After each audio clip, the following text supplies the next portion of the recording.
Yes, people, welcome back to TalkBall, home of real views and no clickbait.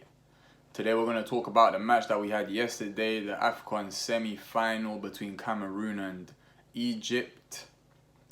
It was an entertaining game, man. It was actually pretty good. Do you know what? I didn't think Egypt would play like that. I haven't been paying too much attention to Egypt in this tournament, but I guess from having the manager that they do, I guess they would play like that. When he was manager of Portugal, that's exactly how he played. Any team I've seen Carlos Queiroz manage, they play like that. So I guess that would be the case. But you know what I'm saying? I remember that Egypt that used to just smoke the AFCONs. Remember the Egypt that just used to just slap up the AFCONs every time they played. They were like proper adventurous, and they would. Bro, it was just fun to watch that Egypt team, bro. It was even like, yo, these men just smack it. Like the tournament's even getting a little bit boring because these guys just smack it up all the time. But yo, their football was entertaining to watch. They had guys that just tried madnesses. It was entertaining, but I guess now you've got a more reserved Egypt, a more calculated Egypt that chill in the back and look for the counter. They defend. Well, I'm not gonna say they defend pretty well. I don't think they defended that well because Cameroon got a few chances in there. Cameroon was bossing that game in the first half. You know what I'm saying? Abu Bakr was moving mad. He was causing big problems to that Egyptian back line, man. He was moving mad. The keeper did pretty well actually. Abu Bakr hit the crossbar though with a header. I think it was Abu Bakr, but there was like two Cameroon guys there that headed at the same time. I think the ball came off a shoulder or something, but they were going in, man. They was going in. I feel like the quality of the game got killed a little bit by the pitch, but that pitch was not conducive to a good match, but if you ask me. But a lot of them pitches in that tournament have been like that, so I guess you play with what you have. But yeah, it was entertaining first half. It was good. Egypt was sitting back, holding it down, and they did hold it down. Cameroon were doing their best to move forward. Like in my opinion, the guy that stood out the most was Abu Bakr in the first half.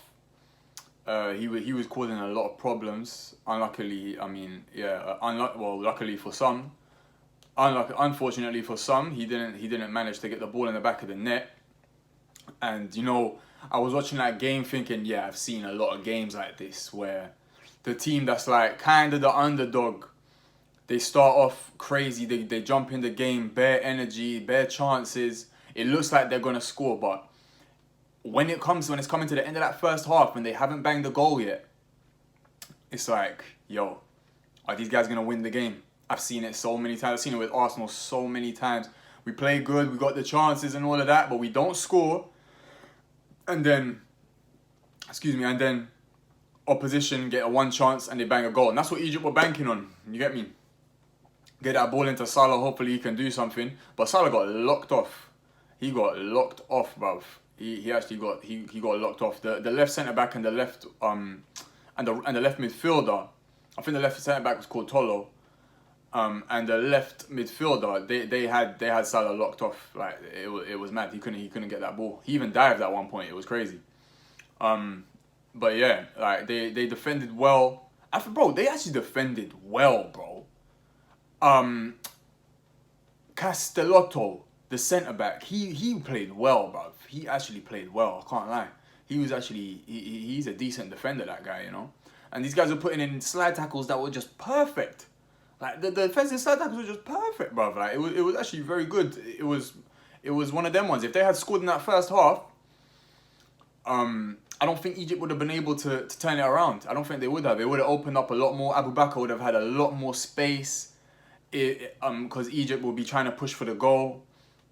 And I think Abu Bakr would have probably eventually ended up getting himself a goal if Cameroon had managed to capitalize on their dominance in that first half. But as we saw, that didn't happen.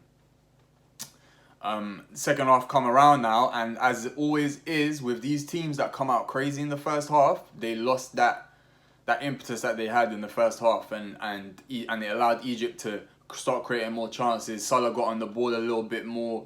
He got some shots off, you know what I'm saying, tried to make some passes through, because Cameroon just didn't have that same energy and oomph that they had in the first half, you know what I mean? It always happens like that. That's just how it always goes. The second half was maybe, I wouldn't say more entertaining, but it was more even in the second half. And both teams looked like they could probably get a goal in the second half. Cameroon was still trying. My guy scored. My guy had a crazy volley that licked the crossbar. It was mad. If that had been a goal, that would have been goal of the year, bruv. It would have actually been goal of the year. But yeah, the second half was cool, man. It was cool. I enjoyed watching the game. It was actually quite a good game, man. And then in extra time, you could tell that guys were a bit more tired. But Egypt did have that injection from Trezeguet that came in and done a sick job. Because I think he came in for, if I'm not mistaken, I think he came in for Marmoush, I think. And Marmoush, in my opinion, was playing pretty well for Egypt. El Neni played pretty well for Egypt as well, but he always plays well for Egypt, I guess. El Neni was alright for Egypt. But I think Marmoush and El Neni were probably the best players. Salah didn't, I wouldn't put Salah in the best player of Egypt for that game. But yeah, Marmoush or El Neni, probably go for Marmoush. He played well. For me, Senegal's best player was Castellotto. It would be easy to say Abu Bakr, but then Abu Bakr kind of fell off towards in the second half. But Castellotto was killing it in the first half and the second half and in extra time. Like, he was just sick. Like, bro, Cameroon defended sick, bro. They was sick. Their defense was sick. Like, I gotta give it to them. They was wavy. Bro, it's not easy to defend against Salah. Because you never know what's going to happen. You literally never know. This guy could just turn, shoot from any position, and it's probably going to go in the goal. Or he could just turn, run past three guys and shoot. And it's a goal, bro. You get me? So, like, well done to Cameroon for holding it down and not conceding any goals throughout the normal game time and the extra time. There was that chance with the back pass that Salah got onto, but Onana read that so well, bro. It's like he knew it was going to happen, bro. It's like he knew the guy was going to fuck up, bro. It was mad. So, like, well done to them on the defensive side of things. Onana didn't really have much to do throughout the game, really. I think he had one or two saves to make, but like nothing really that really troubled him. The Egyptian keeper, although he looked a bit shaky, he pulled in some good defense. He pulled in some good saves, bro. He kind of saved his team a little bit. I'll tell you, bro. Egyptian man of the match is the goalkeeper. What am I talking about? When it comes to that, especially with the penalty shootouts, this guy saved 2 pens. Like, what more can you ask? Saved 2 pens, bro. Like, what? And in the game, also kept a clean sheet. Had some saves. It was sick, bruv. It was sick on his part. You know what I'm saying? He looked a bit shaky though. Sometimes on the corners he was covered up, mad. But yeah, Egyptian keepers have been like that in the past. I've seen that. They move a bit mad. All keepers in Africa move a bit mad, to be fair. Apart from Onana. Onana's actually sick. That's one of the best keepers I've seen come out of Africa.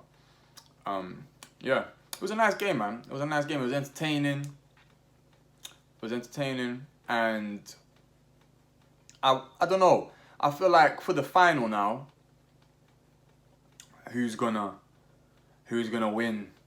Like, is it between Senegal and Egypt? I feel like if Egypt played the way they're playing there, and exactly now, and especially now without K-Rod, it's a bit mad. Like, it's a bit, I don't know, because K-Rod is definitely there, controlling it. You get me? He's there like, yo, be here, don't go yet, go now, be here. I need this guy here and blah blah blah. It's a block. It's a defensive block, innit? And K-Rod is the guy that's parking that bus. He's the guy that's on the wheel. So it is a bit of a loss to Egypt to not have that guy there. But yeah, man, we'll see how that goes for them in the final. I feel like Senegal can win that game. I think Senegal can win that game, man. If Mane puts guys to the sword, like I don't think them Egyptian defenders are gonna be able to handle Mane. I don't think they will be, because Mane's just a super shower man, bro. He's just a super shower man.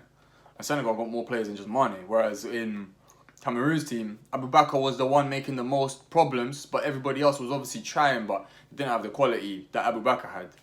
And Abu Bakr isn't even like the best striker in the world, but he was causing a lot of problems, like proper physical. I guess that is probably the key. But Mane's physical as well. He might not be tall, but he's very physical. And if he can find himself in space, if he can find himself on a one-on-one with a defender at some point, could definitely be a goal. But we'll see, man. We'll see. It's definitely a sick final. I don't want to say that it's between Mane and Salah because that's a bit deep on the players that are in the rest of the thing, but that's what everyone's going to call it, you know what I'm saying? All eyes are going to be on Mane and Salah. So yeah, man, it's going to be sick. It's actually going to be sick. I think it's this Sunday. So yeah, can't wait for that. I can't wait for that. There's another one. I'm going to watch that intently and come back with a video review, with a banging video review of that match. This is my first match review. So when I watch my video back, I'm going to know what I had to more pay attention to and what I probably shouldn't need to pay that much attention to. You get me? Obviously, these are my first videos and I'm trying to get better along the way. But yeah, I guess if Egypt play the way that they played, they could maybe, like, I think Salah will score a goal in that final. I think he will.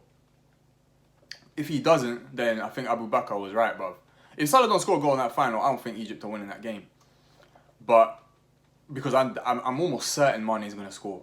So if Salah don't score a goal in that final, I think Egypt's winning. I think Senegal's winning that game, bro. Like, I think there's no way around it. I don't see who else is gonna bang a goal for Egypt, but Trezeguet should definitely play. They should definitely find a place for that guy on the team. But we'll see. Innit? No goal from Salah, to me, that means the Senegal win. A goal from Salah changes things a little bit. And we're going to see if Abu Bakr was right. I think, as I said, even if Salah scores a goal, if Senegal win and Salah scores a goal, Abu Bakr was right. It makes Abu Bakr even more right. So, yeah, man. Good game coming up on the weekend. Can't wait for it. FA Cup's back this weekend as well. I think Man United play today. If there's any banging games on the weekend, I'm not gonna lie, I can't be bothered to review the FA Cup games. If there's a banging game on, I'm gonna see the fixtures. If there's a banging game, I'll review that game. But if there's not, then I ain't reviewing the FA Cup fixtures, man. Forget that. You get me? That's long. But yeah, it's up to Egypt and Senegal. I doubt it's gonna go penalties, to be honest, like it did in the semi-final. And if it does go penalties, Egypt better not think that the penalty quality is gonna be the same as it was with Cameroon's, because that was dire, bruv. That was poor. I don't know if those guys got nervous or what, or if the keeper just guessed right, but yeah, it was poor, man. You can't miss 3 pens in a row. That's bad, bruv. That's very bad. See how the defender went up, like, with the little step? But don't do that, bro. Just smash the ball in. If you don't know what you're doing, just smash the ball in, bruv. Go down the middle. Go down the middle, bruv. You know what I'm saying? Just go down the middle, bruv. But, yo, this was my football review of yesterday's match. I enjoyed it. I've enjoyed doing this more than I've enjoyed the other ones. And it's only going to get better and better. My guys, thank you for watching. This has been TalkBall.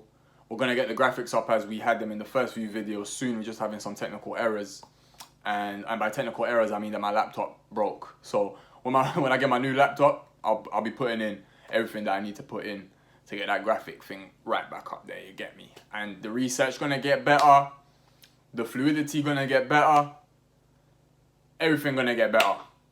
Guests, I'm gonna have some guests in here. I'm gonna be collabing with more shows, with my guy North Side London. I talks about Arsenal as well. That's my guy. He told me I can jump on the show whenever I want, so look out for me on that. And yeah, man.